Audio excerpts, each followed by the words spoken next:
শুধু ছোট্ট করে বলবো, ডক্টর ইউনূস সাহেব, এই দেশের মানুষের রক্তের উপরে আপনি ক্ষমতায় বসেছেন। নাস্তিকদের আস্ফালন ঘটায় দেশের মুসলমানদের ঈমানে আঘাত করবেন না, অন্যথায় এই রক্ত দেওয়া সৈনিকের দল এক মুহূর্ত ক্ষমতায় আপনাকে থাকতে দেবে না। জীবন দিয়ে হলো ইসলাম কায়েম করবে। যে যার সোহবতে যায় সে তার মতন হয়ে যায়। চোরের কাছে থাকলে চোর হয়ে যায়, আর নাস্তিকদের বেষ্টনীর ভেতরে থাকলে মুমিনটাও নাস্তিক হয়ে যায়। যেমন হাসিনা নাস্তিক বেষ্টিত থেকে নাস্তিক হয়ে গেছে, ডাকাতের সান্নিধ্যে ডাকাত হয়ে যায়। পশ্চিমাদের কাছে জীবনযাপন করলে স্বভাব চরিত্র পশ্চিমার মতন হয়ে যায়, মুসলমানের নার্ভ বুঝার যোগ্যতা থাকে না। যেমন ডক্টর ইউনূস নার্ভ বুঝে না, পশ্চিমাদের সাথে চলতে চলতে এখনো পর্যন্ত নারী কমিশনকে আইনের আওতায় আনতে পারল না। ফাইজুল করিম মামুনুল হক, এদেশের উলামা হযরত বাবুনগরী আহমদ শফি, শেখুল হাদিস আমিনী ও ফজলুল করিম পর্যন্ত কেউ বাতিলের সাথে এক যারা আপোষ করে নাই, এক যারা আপোষ করে নাই। কারণ আশিদ্দাউ আলাল কুফার, আশিদ্দাউ আলাল কুফার আর রুহামাউ বাইনাহুম। আর ইবাদত কি? তারাহুম রুকান সুজদান ইয়াবতাগুনা ফাদলাম মিনাল্লাহ, তারাহুম রুকান সুজদান ইয়াবতাগুনা ফাদলাম মিনাল্লাহি ওয়া রিদওয়ানা। তাদের ইবাদতে তারা আল্লাহর নৈকট্য খুঁজে। কেউ আছে ইন্ডিয়ার নৈকট্য খুঁজে, কেউ আছে আমেরিকার নৈকট্য তালাশ করে, নিউ ইয়র্কের নৈকট্য তালাশ করে, কেউ আছে চীনের নৈকট্য তালাশ করে, কেউ আছে রাশিয়ার নৈকট্য তালাশ করে। কিন্তু জমিনে এমন কিছু মানুষ আছে যারা আল্লাহর নৈকট্য তালাশ করে। জমিনে কেউ যদি আল্লাহর দ্বীনের উপরে আঘাত করে তো তারা বুক টান করে যায় পাইতে ধরে, গায়ে রক্ত থাকতে তারা দ্বীন মিটতে দিবে না। কারণ তারা আল্লাহর নৈকট্য অর্জন করতে চায়। রাতের বেলায় তারা নামাজ পড়ে, দিনের বেলায় তারা রোজা রাখে, কদম কদম নবীর সুন্নত তারা চলে। এত নামাজ পড়ে ফি বুজুহিহিম মিন আসারিস সুজুদ। এগুলো হলো আল্লাহ পাকের পছন্দের গুণ। আর এই গুণগুলো ততক্ষণ পর্যন্ত আসে না যতক্ষণ পর্যন্ত গুণীর সান্নিধ্য গ্রহণ না করা হয়। চোরদের কাছে ঘুইরো, চোর হয়ে যাবা। শাহবাগীদের পিছে পিছে ঘুইরো, শাহবাগী হয়ে যাবা। নাস্তিক ব্লগারদের পিছে পিছে ঘুইরো, শাহবাগী নাস্তিক মুরতাদের খাতায় নাম চলে যাবে। আর উম্মতের মাশায়েখদের পিছে ঘুইরো, অলি হয়ে কবরে চলে যাবে, অলি হয়ে কবরে চলে যাবে। বাংলাদেশ মুজাহিদ কমিটি শ্যামপুর থানার উদ্যোগে আয়োজিত মহতি ওয়াজ মাহফিলের মোহতারাম সাদার, মোহতারাম সভাপতি, উপস্থিত হাজরাত, বুজুর্গ, উলামায়ে কেরাম, সম্মুখমানে সমবেত দিন প্রিয়, ইসলাম প্রিয়, দিনদার ইমানদার মুমিন মুসলমান ভাইয়েরা, পর্দার আড়াল থেকে আলোচনায় শামিল মা বোনেরা, বিশ্বজগতের মালিক, বিশ্ব প্রতিপালকের বিশ্ব দরবারে কালিমাতুর শুকর যে মহান রব্বুল আলামিন দয়া করে, মায়া করে, ভালোবেসে রহমতি বরকতি জান্নাতের টুকরা বাগানে উম্মতের উলামায়ে দ্বীনদের সোহবতে, জিকিরের মাহফিলে, তওবার মজলিসে আল্লাহ তাআলা আসার বসার তৌফিক দান করেছেন। কালিমাতুর শুকর পড়ি, শুকরিয়া আদায় করি, জবান খুলে মুহাব্বতে বলি আলহামদুলিল্লাহ। মাহফিলের মধ্যমণি শাইখে চরমনাই, নায়েবে আমিরুল মুজাহিদিন হযরতুল আল্লাম সৈয়দ মুফতি ফাইজুল করিম দামাত বরকাতুহুমুল আলিয়া খুব তাড়াতাড়ি মজলিসে উপস্থিত হবেন। আমাকে কিছু সময় কিছু কথা বলবার জন্যে আপনাদের সামনে হুকুম করা হয়েছে, বরকতের নিয়তে আয়াত হাদিস আপনাদের সামনে পেশ করেছে। এইগুলোকে সামনে করে খুব সংক্ষেপে কিছু কথা আপনাদের কানে পৌঁছে দেওয়ার ইরাদা, আল্লাহ তাআলা কিছু উপকারী কথা আপনাদের কানে পৌঁছাইবার তৌফিক দান করেন। আপনারা দোয়া করুন, বলুন আমিন। দিন যত যাইতেছে আমরা কিয়ামতের কাছাকাছি হইতাছি আর জমানায়ে নবুয়ত থেকে দূরে সরতেছি। সময় যত গড়াইতেছে জমানা খারাপ হইতেছে, জমিনের মানুষের স্বভাব খারাপ হইতেছে, জমিনে গুনাহগারের সংখ্যা বাড়তেছে, নেককার মানুষ কমতেছে। যত পিছনের দিকে যাব তত নেককার মানুষের সংখ্যা বেশি পাবো, জমানা ভালো পাবো, জমিনের মানুষ ভালো পাবো। জমিনের সবচেয়ে ভালো সময় যেটা কেটেছে, খায়রুল কুরুন যেটাকে বলা হয়, স্বর্ণযুগ, আদর্শ যুগ, সে যুগ হলো যখন জমিনে উপস্থিত ছিলেন এই সভার সভাপতি বিশ্বনবী মুহাম্মাদুর রাসূলুল্লাহ সাল্লাল্লাহু আলাইহি ওয়াসাল্লাম, সাইয়্যিদুল মুরসালিন, খাতামুন নবিয়্যিন, আমাদের নবীজি আলাইহিস সালাতু ওয়াস সালাম যখন জমিনে হাজির ছিলেন তখন জমিনের অবস্থা সবচেয়ে ভালো ছিল, জমানার অবস্থাও ভালো ছিল, তখনকার সময়ের মানুষগুলো সবচেয়ে বেশি ভালো ছিল। যারা নবীজির যুগে ঈমান এনে কালেমা পড়ে মুসলমান হয়েছে তারা শ্রেষ্ঠ মানুষ নবীদের পরে। সবচেয়ে দামি মানুষ হলো নবীগণ, নবীদের পরেই যারা শ্রেষ্ঠ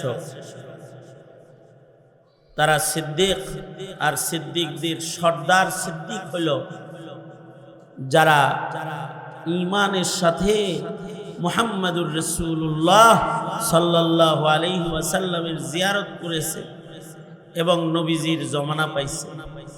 এরা সবচেয়ে দামি সিদ্দিক, দামি মানুষ। আল্লাহর রাসূল বলেন, খায়রুল কুরুনি কারনি সুম্মাল্লাযীনা ইয়ালুনাহুম সুম্মাল্লাযীনা ইয়ালুনাহুম। আল্লাহর রাসূল বলেন সবচেয়ে উত্তম যুগ হলো আমার যুগ, আর আমার যুগের পরে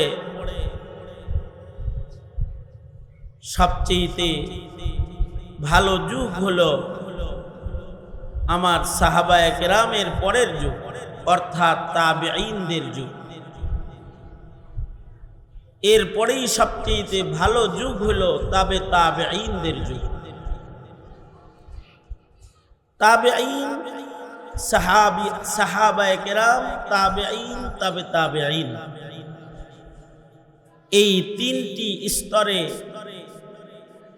যে জমানাটা অতিক্রম করেছে ওই জমানাটা হলো জমানায়ে সিদ্দিকিন, সিদ্দিকদের জমানা।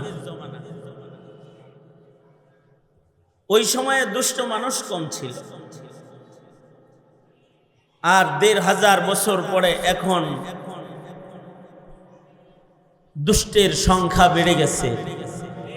এখন সিদ্দিকদের জমানা না, জালেমের জমানা, জুলমের জমানা, চোরের জমানা, ডাকাতদের জমানা। এখন নগ্ন বেহায়া নারীদের, দায়ুসদের জমানা চলে এসেছে।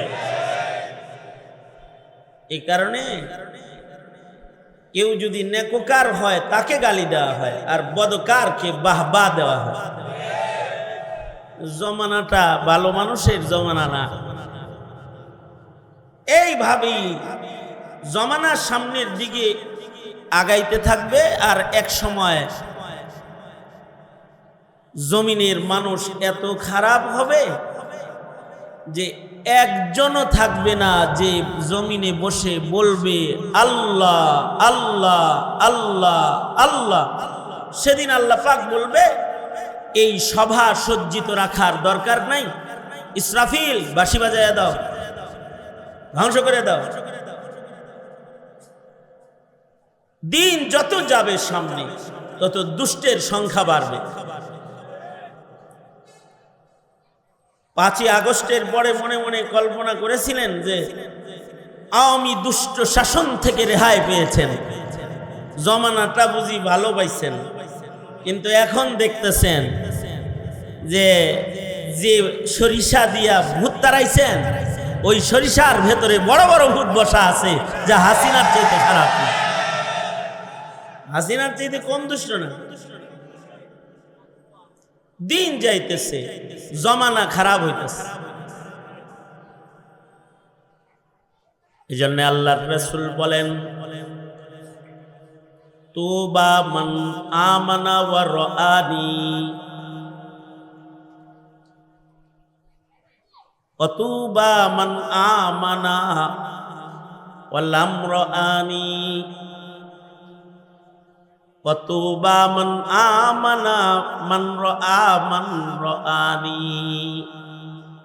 ওয়া তুবা মান আমানা মান রাআ মান রাআ মান রাআনি।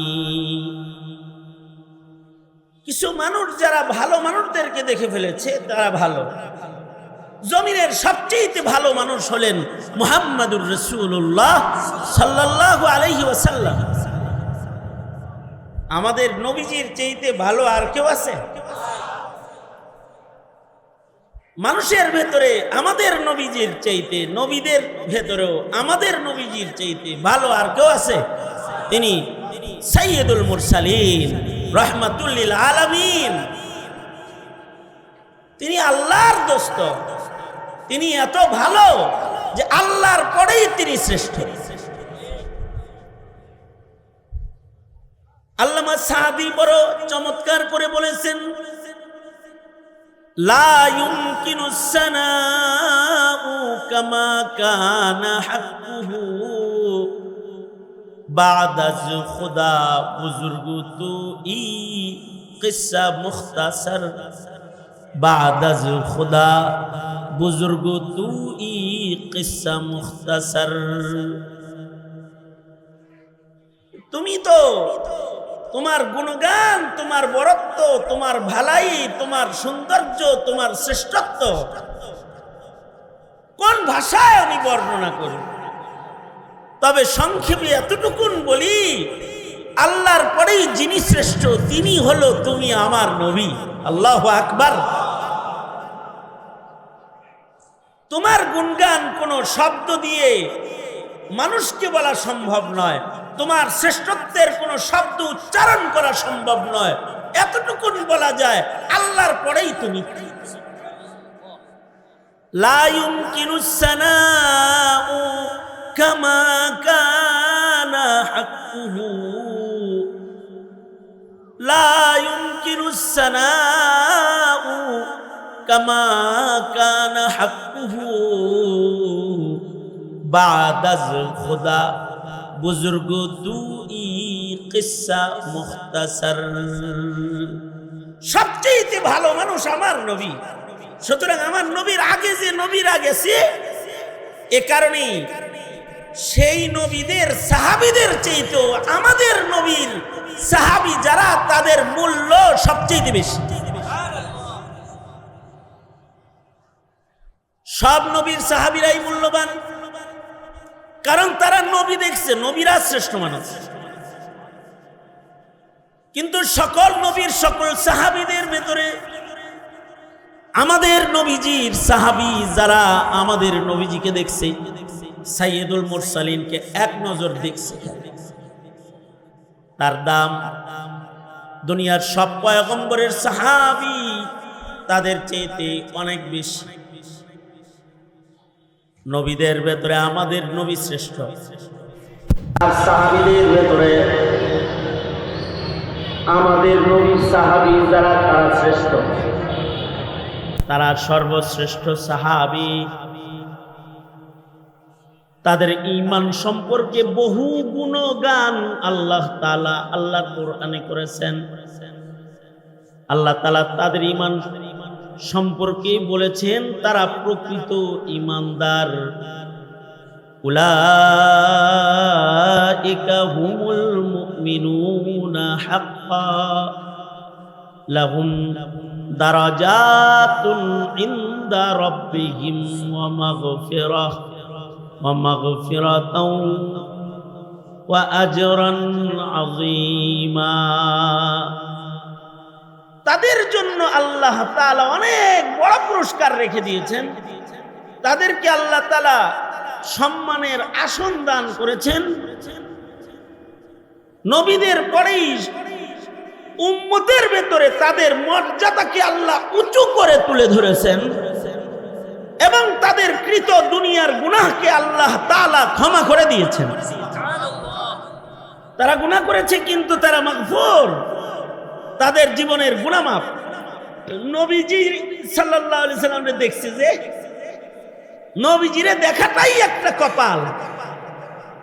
এই ভাগ্যের কারণে তাদের মূল্য সবচেয়ে বেশি।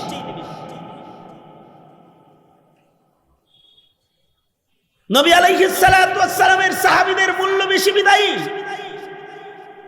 কিয়ামত পর্যন্ত যত মানুষ দুনিয়াতে আসবে এরা কেউ ডিজিটাল যুগের ডিজিটালদেরকে দেখে দেখে ঈমান গঠন করবে না। আমিনু কামা আমানান নাস, তারা ঈমানের মাপকাঠি। আল্লাহ তাআলা বলেন তোমরা ঈমান আনলে সাহাবীদের মতন ঈমানদার হও, তাদের মতো ঈমানদার হও। তাদের মতো ঈমানদার যদি হতে পারো তাইলে তোমরাও মাগফিরাত পেয়ে যাইবা। তাদের মতো ঈমানদার যদি তোমরা হতে পারো তো তোমাদের মর্যাদাও বেড়ে যাবে।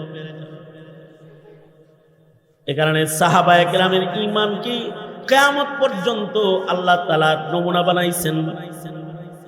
নমুনা ঈমানের জন্য তারা নমুনা। কিয়ামত পর্যন্ত যত মানুষ আসবে তাদের মতো ঈমানদার সকলকে হইতে হবে। কারণ তারা রাসূল দেখার কারণে তাদের ঈমান সবচেয়ে শক্ত, তাদের চোখ সবচেয়ে ভালো। নবীদের পরে যাদের চোখ সবচেয়ে ভালো সাহাবীদের চোখ, নবীদের পরে যাদের কান সবচেয়ে ভালো সাহাবীদের কান, নবীদের পরে সবচেয়ে যাদের নাক ভালো সাহাবীদের নাক, নবীদের পরে যাদের হাত সবচেয়ে ভালো তাদের হাত সাহাবায়ে কেরামের হাত। তাদের নওয়াফিল, তাদের ইবাদত এত যে ওই হাদিসের মিসদাক তারা হাত্তা কুনতু সামআহু আল্লাযী ইয়াসমাউ বিহি। আল্লাহ তাদের চোখের কাছাকাছি, আল্লাহ পাক তাদের কানের কাছাকাছি, আল্লাহ পাক তাদের হাতের কাছাকাছি।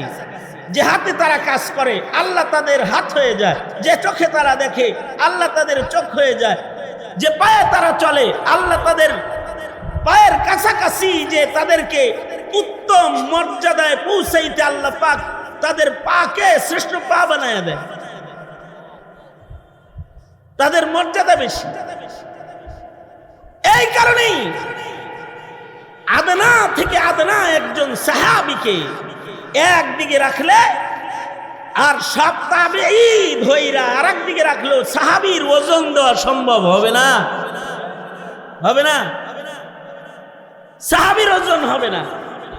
সাহাবী তো সাহাবী। हम फख्र से कहते हैं हमारे हैं सहाबा, हम फख्र से कहते हैं हमारे हैं सहाबा,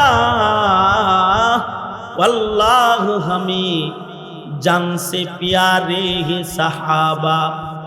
उस चांद जो रोशन हुआ बतहा के उफ़क़ पर, उस चांद के ताबंद सितारे हैं सहाबा, उस चांद के ताबंद सितारे हैं सहाबा। हम फख्र से कहते हैं हमारे हैं सहाबा, वल्लाह हमें जान से प्यारे हैं सहाबा। वल्लाह हमें जान से प्यारे है सहाबा। उस चांद जो रोशन हुआ बतहा के उफ़क़ों पर, उस चांद के ताबंद सितारे है सहाबा। उस चांद के ताबंद सितारे है सहाबा। আকাশে পূর্ণিমার চাঁদের পাশে তারকাগুলোকে যেমন মানায়, মুহাম্মদুর রাসূলুল্লাহ সাল্লাল্লাহু আলাইহি ওয়াসাল্লামের খাতমে নবুয়তের আলোর চতুর্দিকে সাহাবীদের ঈমানকে এরকম জলজলা ঝকঝকা চকচকা বানায়। তাদের সবার ঈমান এত রৌশন। আদনা থেকে আদনা একজন সাহাবী, অনেক দাম। এই কারণে আল্লাহর রাসূল বলেন, আল্লাহ আল্লাহ ফি আসহাবি, সাবধান আমার সাহাবীদের পিছনে পড়ো না, সাহাবীদের সমালোচনা করো না, তাদেরকে আমার পরে তোমরা ধরপাকড় করো না, কারণ আমার সাহাবীরা তারকার মতন। নবীজি বলেন, আমার সাহাবীরা খালি তারকার মতন না, আমার পরে কেউ নবী হইলে আমার সাহাবীর ভিতর থেকে নবী হইতো। নবীজি স্পষ্ট করে বলে গেছে, যে যার সোহবতে যায় সে তার মতন হয়ে যায়। কুতুবের সোহবতে কুতুব হয়ে যায়, ওলির সোহবতে ওলি হয়ে যায়, সাহাবীর সোহবতে সিদ্দিক হয়ে যায়, নবীর সোহবতে সিদ্দিক হয়ে যায়। চোরের কাছে থাকলে চোর হয়ে যায়, আর নাস্তিকদের বেষ্টনীর ভেতরে থাকলে মুমিনটাও নাস্তিক হয়ে যায়। যেমন হাসিনা নাস্তিক বেষ্টিত থেকে নাস্তিক হয়ে গেছে। চোরের বেষ্টনীতে থাকলে চোর হয়ে যায়,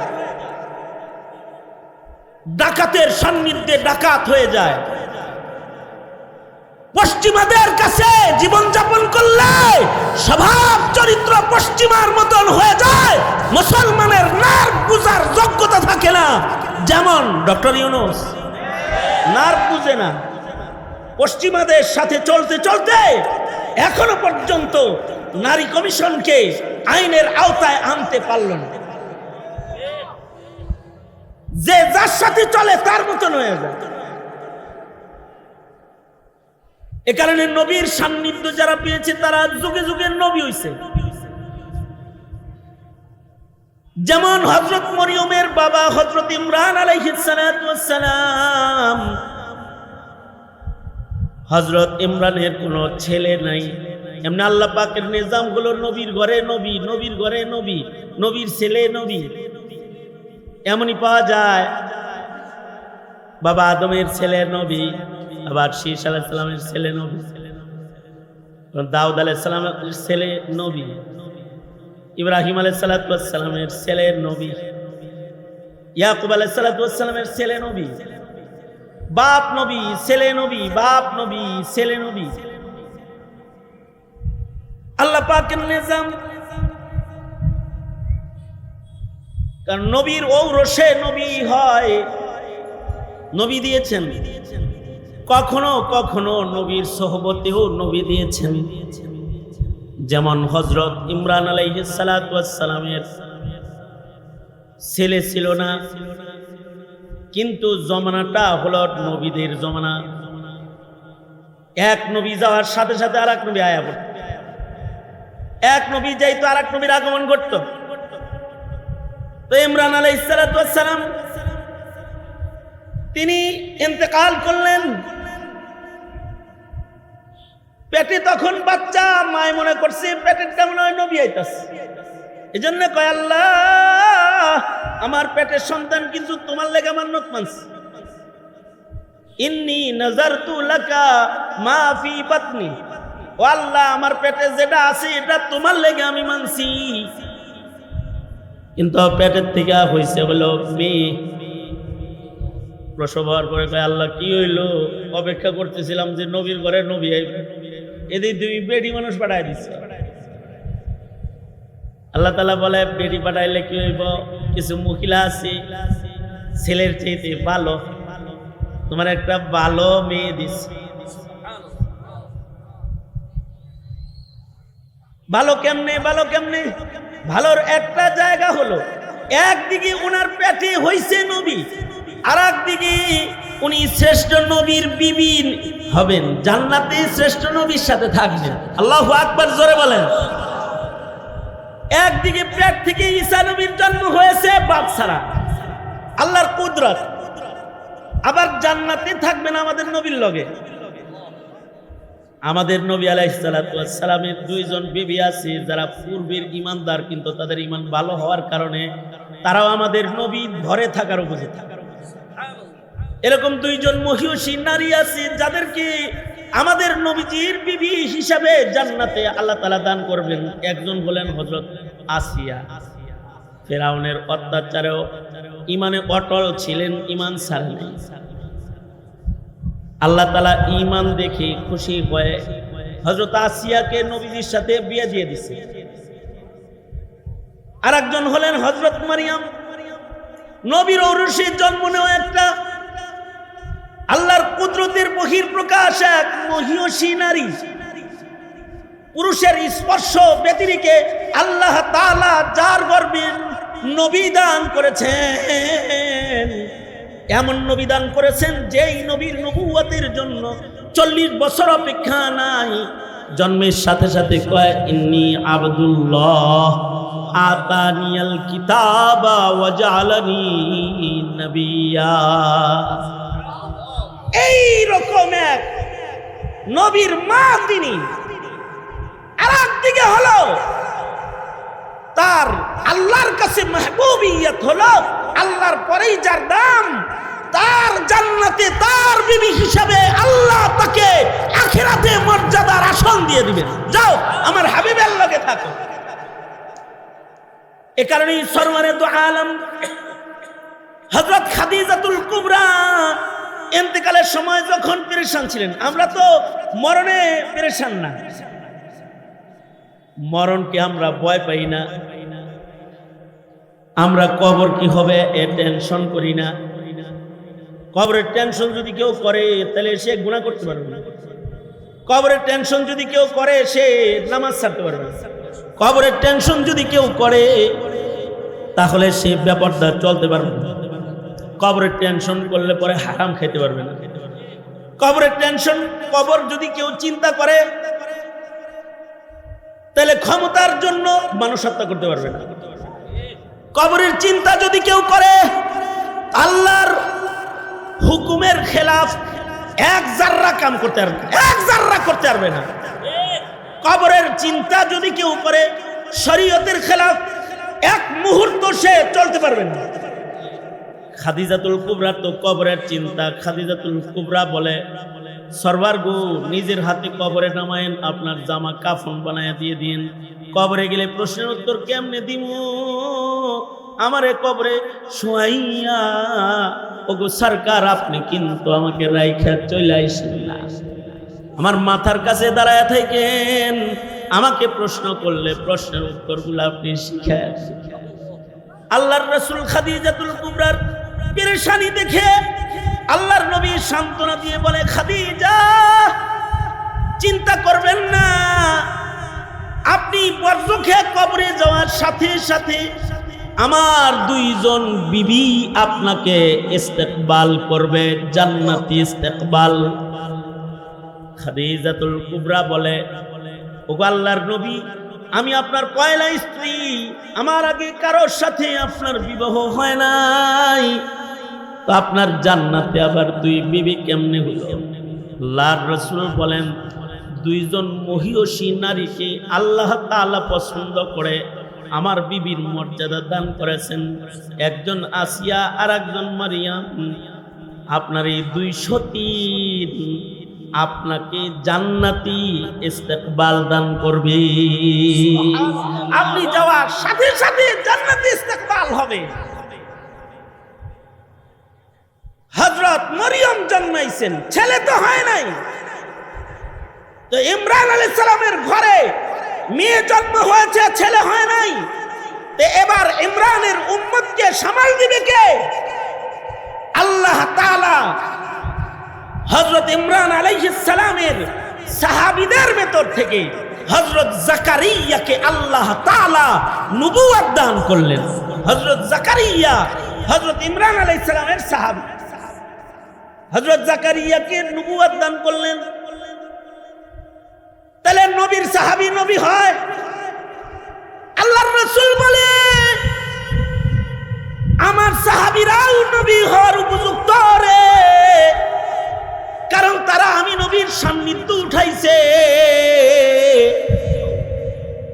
কিন্তু আমি শেষ নবী, আনা খাতামুন নাবিয়্যিন লা নাবিয়্যা বা'দি, আমি শেষ নবী, আমার পরে আর কোন নবী নাই। কিন্তু যদি আমার পরে আল্লাহ তাআলা কাউকে নবুয়ত দান করতেন, তাহলে আমার সাহাবী উমরকে আল্লাহর নবী বানাতেন। লাউ কানা বাবি নবিয়্যুন লাকানা উমর, মুহাদ্দিসরা বলে নবীর উপস্থিতিতে যদি আল্লাহ কাউকে নবী বানাইতেন, তাহলে আবু বকরকে আল্লাহ তাআলা নবুয়ত দান করতেন। তার মানে নবীর সাহাবীরা উম্মতের শ্রেষ্ঠ, তারা নবী হওয়ার উপযুক্ত। কিয়ামত পর্যন্ত আর কোন নবী নাই, এই কারণে সাহাবীরা নবুয়তি পায় নাই। এখন প্রশ্ন হলো, সাহাবী নবুয়ত পাইল না, তাহলে কি জমানার দাজ্জাল কাদিয়ানি আর বরকতুল্লাহ বুঝি নবী? তারা কি জোরে আওয়াজ করে বলেন, তারা কি জোরে বলেন? কাফের। কারণ আমার নবীর সান্নিধ্যের সাহাবীদের চাইতে উত্তমতম ঈমান আর কারোর নাই। আর সাহাবীদের সান্নিধ্য যারা পেয়েছে তারা হলো তাবেঈ। তাবেঈরা সাহাবীদের পরেই সবচেয়ে দামি। কিছু তাবেঈর নাম: হাসানুল বসরি তাবেঈ, হযরত উমরের কোলে উঠেছেন জন্মের পরে, মুখের লালা হযরত উমর বাইর করে জিহ্বায় পয়লা খানা হিসাবে লাগায় দিয়েছেন। উমরের মুখের লালা, নাম রেখেছেন হযরত উমর হাসান। হযরত আলীর কাছে বায়াত হয়েছেন, হযরত আলী খেলাফত দিয়েছেন। সাহাবায়ে কেরামের পরে সর্বপ্রথম পীর হাসানুল বসরি, শায়েখে তরিকত, তরিকতের পয়লা পীর হাসানুল বসরি। তাবেঈদের ভেতরে শ্রেষ্ঠ আরেকজন তাবেঈ সাঈদ ইবনে মুসাইয়িব, যিনি আবু হুরায়রা রাদিয়াল্লাহু আনহুর মেয়ে বিয়ে করেছেন। আর আবু হুরায়রা হলো নবীজির কাছ থেকে সবচেয়ে বেশি হাদিস রিওয়ায়াতকারী সাহাবী। মুকাসসিরিনদের অন্যতম শ্রেষ্ঠ হযরত আবু বকর, আবু হুরায়রা, আর এই আবু হুরায়রার মেয়ে বিয়ে করেছেন সাঈদ ইবনে মুসাইয়িব।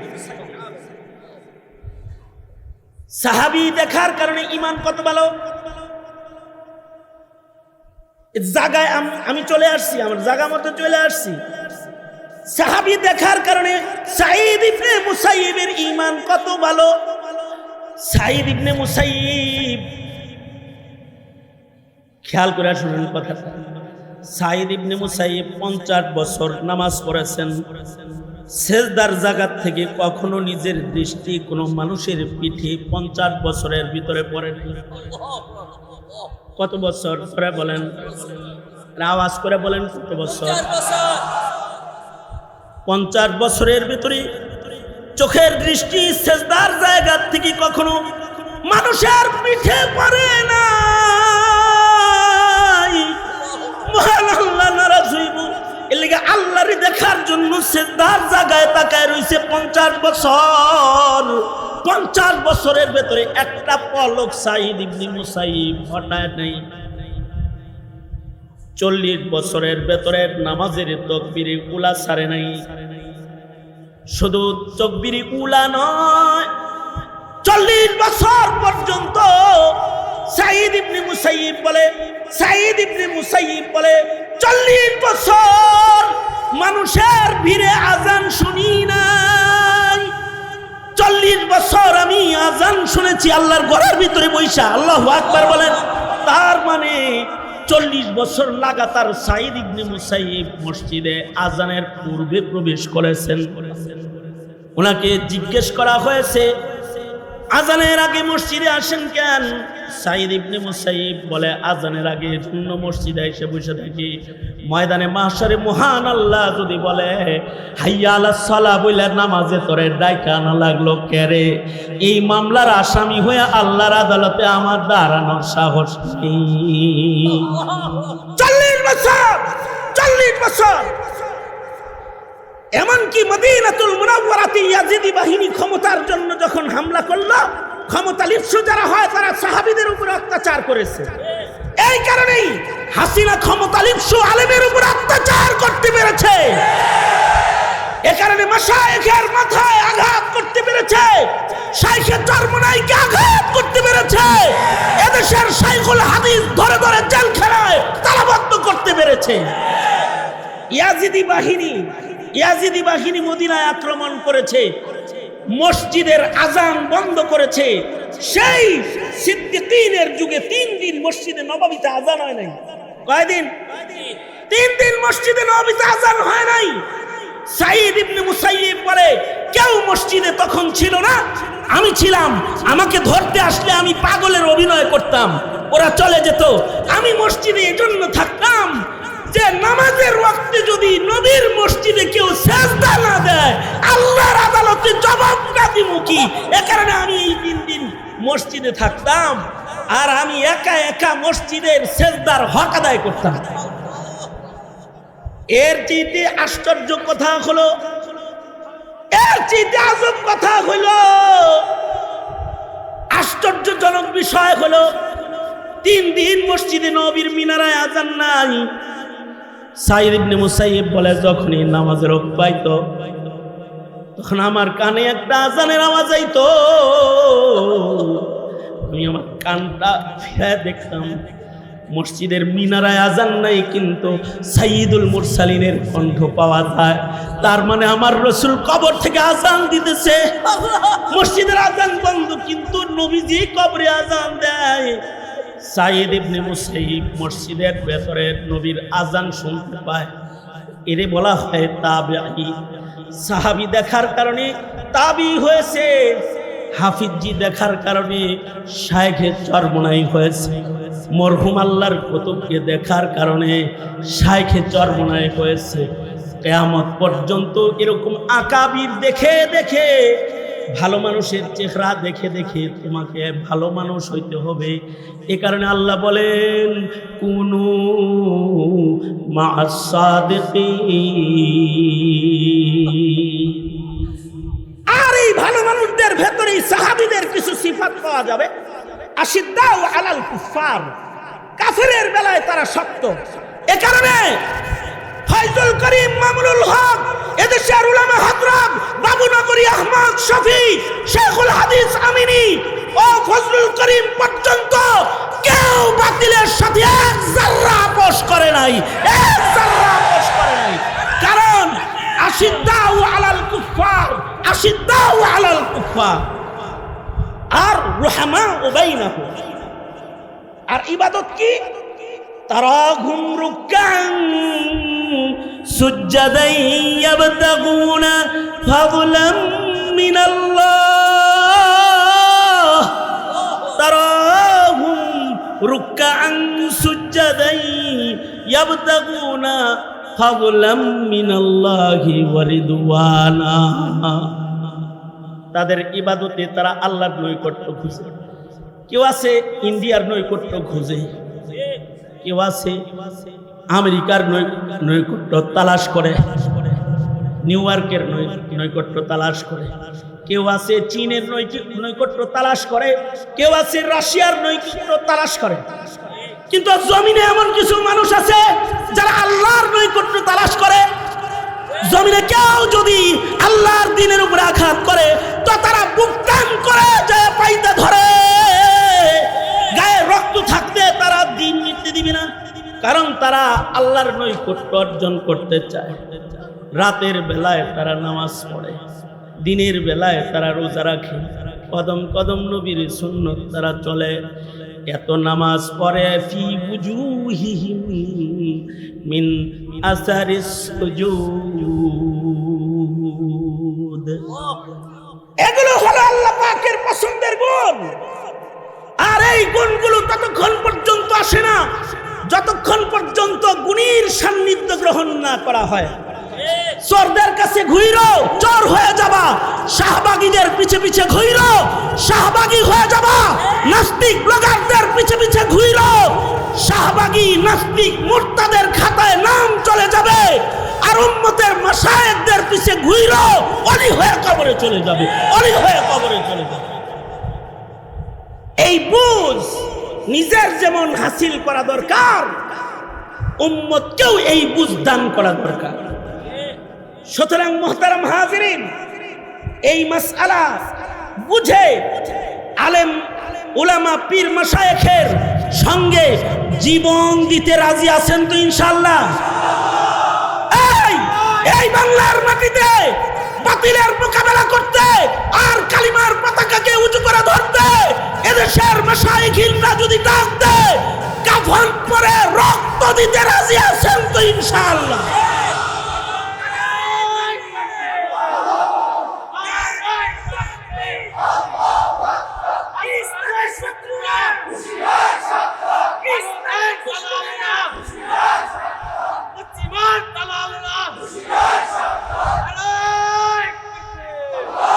শুধু ছোট্ট করে বলবো, ডক্টর ইউনূস সাহেব, এই দেশের মানুষের রক্তের উপরে আপনি ক্ষমতায় বসেছেন।